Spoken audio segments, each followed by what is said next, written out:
At Singhania Educational Institute, we're not just prepared for the future, we're actively shaping it with technology and innovation. We are preparing to lead tomorrow. Singhania Educational Institute, cultivating knowledge. Refined oil और process जैसे unhealthy oils ने तो जैसे पूरे market पर कब्जा ही कर लिया है, मगर अब आप इसकी चिंता ना करें, क्योंकि आ गया है वंश कोल्हू का प्योर सरसों कच्ची घानी ऑयल। लकड़ी कोल्हू मेथड से तैयार, ये है नेचुरल और हेल्दी भी। वंश कोल्हू प्योर सरसों कच्ची घानी ऑयल के साथ। वंश कोल्हू, तेल सही मिलेगा यहीं। नमस्कार, आप देख रहे हैं आई इंडिया और मैं हूं डॉक्टर पंकज सिंह गौर। और आज आपको बताएंगे मिश्रिख सुरक्षित लोकसभा सीट और हरदोई सुरक्षित लोकसभा सीट का हाल। जी हां, चौथे चरण के तहत यहां 13 मई को मतदान होगा। आज नामांकन प्रक्रिया का आखिरी दिन था, तो यहां पर कुल कितने नामांकन हुए इसकी आपको जानकारी देंगे। तो हम आपको सीधे ले चलेंगे हरदोई, लेकिन आपको बताना चाहेंगे सुरक्षित जो मिश्रिख लोकसभा सीट है ये दरअसल 3 जनपदों को मिलाकर बनी है। सीतापुर की मिश्रिख जो विधानसभा सीट है उसको मिलाकर, और कानपुर की बिल्हौर, इसके अलावा 3 विधानसभा सीटें ऐसी हैं जो हरदोई जनपद में पड़ती हैं। तो कुल 5 विधानसभा सीटों को मिलाकर ये मिश्रिख सुरक्षित लोकसभा सीट बनी है। अब यहाँ हम आपको बताना चाहेंगे कि कुल कितने प्रत्याशियों ने नामांकन किया है। तो देखिए, अभी तक जो जानकारी आ रही है वो 11 प्रत्याशियों ने यहाँ पर कुल नामांकन किया है।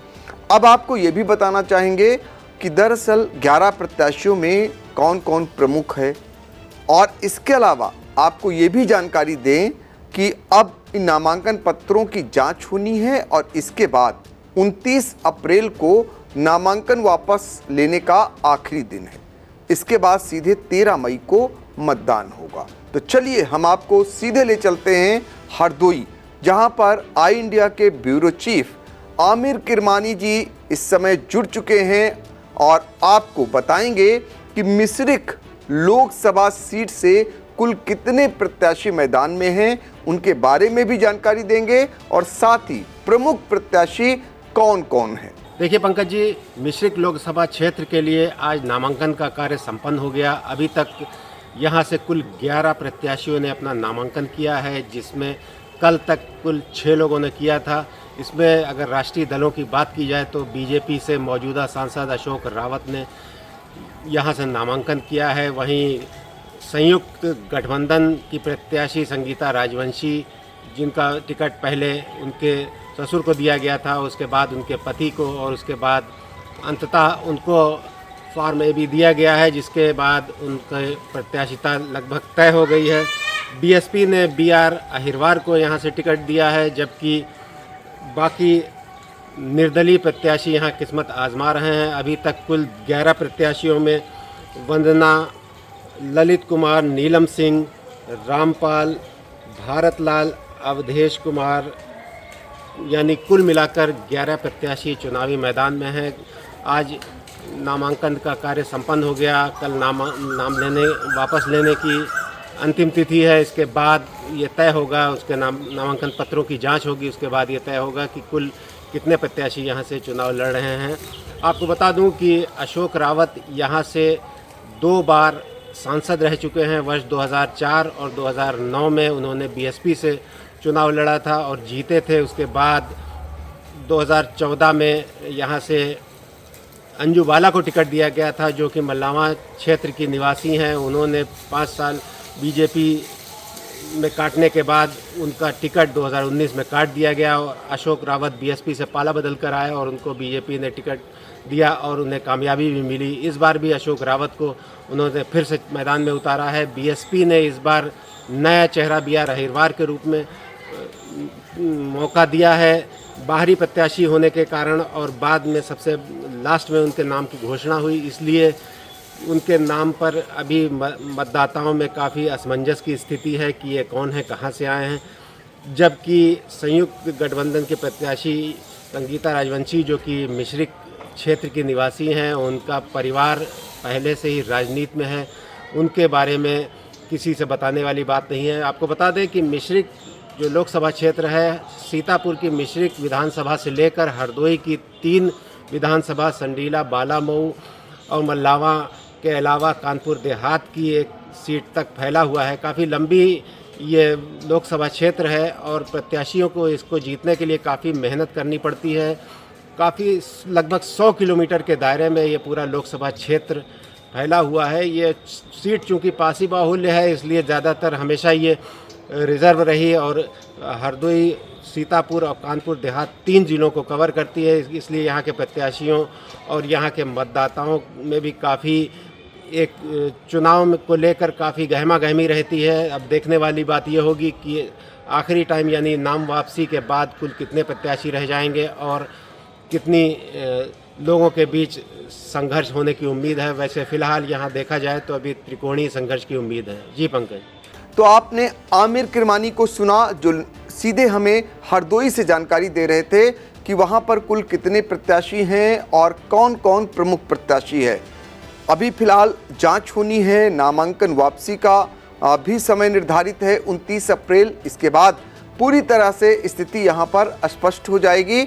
लेकिन अब हम आपको फिर एक बार आमिर किरमानी जी से जुड़वाते हैं, जो हरदोई में हैं और हरदोई सुरक्षित लोकसभा सीट का हाल बताएंगे। यहाँ पर आखिर कितने प्रत्याशी हैं, उनमें कौन कौन प्रमुख प्रत्याशी है, दिग्गज प्रत्याशियों के बारे में भी जानकारी देंगे, कौन कितने बार चुनाव लड़ चुका है। ये सारी बातें आपको आमिर किरमानी जी बताएंगे हरदोई से। तो चलिए उनको सुन लेते हैं।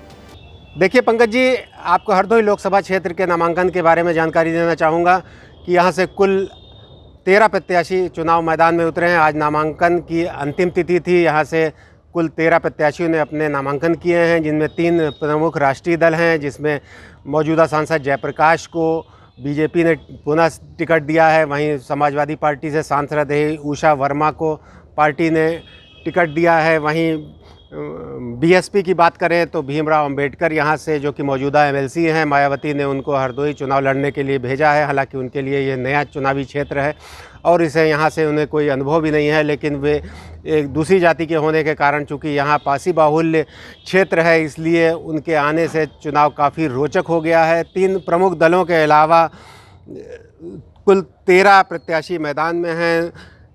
8 निर्दलीय हैं, जिनमें अपने परिवार के ही कुछ लोगों को टिकट दिया गया है, जिसमें प्रफुल्ल वर्मा, जो कि उषा वर्मा के पुत्र हैं, उनको टिकट दिया गया है। उनको निर्दलीय प्रत्याशी के रूप में नामांकन किया है। वहीं प्रदीप कुमार निर्दलीय, शिव कुमार निर्दलीय, अवधेश कुमार, श्यामा कुमार के अलावा इंद्रपाल, सुनील कुमार वर्मा, मुन्ना लाल, ब्रह्म प्रसाद और ओम प्रकाश, यहाँ कुल मिलाकर 13 प्रत्याशी हैं जिन्होंने यहाँ नामांकन किया है। कुल 13 प्रत्याशियों के बाद अलावा यहाँ 3 प्रत्याशी मुख्य राष्ट्रीय दलों के हैं। आपको बता दें कि जयप्रकाश यहाँ से 5 बार सांसद रह चुके हैं। इसके पूर्व एक बार लोकतांत्रिक कांग्रेस से सांसद हुए थे 1991 और 93 में वे बीजेपी से चुने गए थे। इसके बाद वे मोहनलालगंज चले गए, जहाँ से एक बार सांसद रहे हैं। उसके बाद वे बीएसपी में चले गए, जहाँ राज्यसभा सांसद रहे हैं। उषा वर्मा यहाँ से 3 बार सांसद रह चुकी हैं और एक बार अटल सरकार के गिराने में उषा वर्मा की महत्वपूर्ण भूमिका थी। उनके 1 वोट से अटल सरकार गिरी थी, जो कि 13 महीने तक चली थी। इसके अलावा जो यहाँ से भीमराव अंबेडकर प्रत्याशी बनाए गए हैं, उनके बारे में अभी यहाँ के मतदाताओं को जानकारी नहीं है, लेकिन हाथी चुनाव निशान बीएसपी का एक ऐसा चुनाव चिन्ह है जिसके बारे में कोई विशेष यहाँ बताने की ज़रूरत नहीं है। और लोग जो हैं केवल चुनाव चिन्ह देखते हैं, प्रत्याशी का चेहरा नहीं देखते हैं, इसलिए कुछ कहा नहीं जा सकता है कि ये चुनाव किस करवट बैठेगा। लेकिन फ़िलहाल उम्मीद यह है कि चुनाव त्रिकोणात्मक होने की उम्मीद है।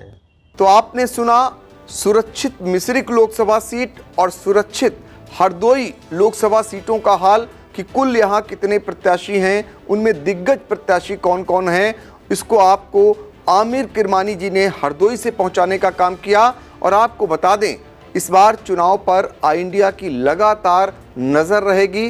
पल पल की अपडेट आप तक पहुंचाते रहेंगे। और मिश्रिख सुरक्षित लोकसभा सीट हो या फिर हरदोई सुरक्षित लोकसभा सीट हो, सबसे पहले सबसे ऑथेंटिक तरीके से आई इंडिया आपको हर एक जानकारी घर बैठे आपके मोबाइल पर पहुंचाने का काम करता रहेगा। फिलहाल अगर आपने आई इंडिया को सब्सक्राइब नहीं किया है तो सब्सक्राइब कर लीजिए, और हाँ, हमारे चैनल को लाइक भी करिए और कमेंट कर आप हमें सुझाव भी दीजिए।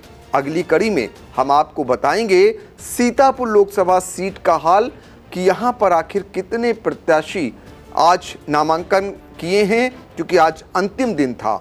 और इससे पहले हम आपको लखीमपुर खीरी और धौरारा लोकसभा सीटों का हाल बता चुके हैं। बशर्ते आप लोकसभा चुनाव से जुड़ी हुई हर एक खबर को देखने के लिए आई इंडिया देखते रहें।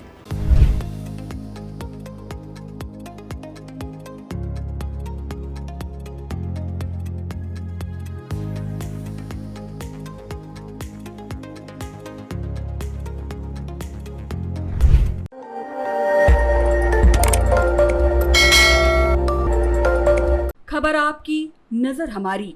देखते रहिए आई इंडिया।